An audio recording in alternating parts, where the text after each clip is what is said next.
think what is so different, and we talked about this too on one of our first dates, is like have an old school kind of love. Yeah.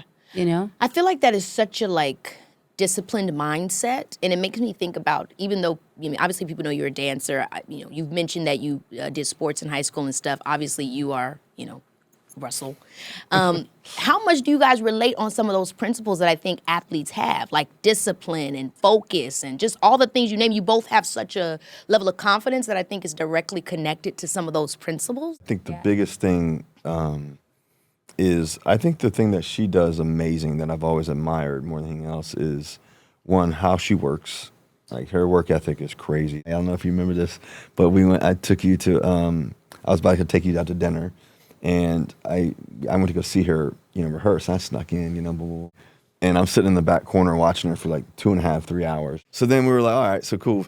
So we pull up to this other spot, this hotel in Santa Monica, basically, and they had a little restaurant. And I was like, hey, I went inside, and I said, hey, can you guys dim the lights? They're like, well, dim the lights? I said, yeah, just dim the lights. He's like, all right, yes, sir, Mr. Wilson. We'll dim the lights. Okay, come on, Mr. We Wilson. go in the front, and we sit in the corner.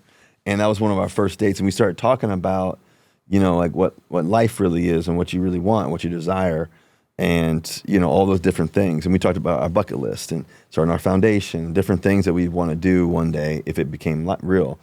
I think what was interesting is, to me, I think a big piece of it was the same energy and same focus level to want to be great in something. The other thing I think we do really well is when it's her time to shine, I can sit there and be in the background. I can also be right next to her, or whatever, vice versa. And I think we do that with just great joy, and that's unique in itself. I think what is so different, and we talked about this too on one of our first dates, is like have an old school kind of love. Because old school to me mean you see marriages last 50, 60 plus years. Nowadays they only last 2 days. I think that's true. And so a big part of it is, I think, is when I look back on just old school love in general, we didn't have social media. We didn't have all these different things to distract us. And I think that's the hard part of today. It's just the constant, the constant pinging of your phone, the constant this and that, which we talk about all the time because she's busy, I'm busy. And when we're both busy, I got work, she's got work, I'm free now, and she's got to send emails.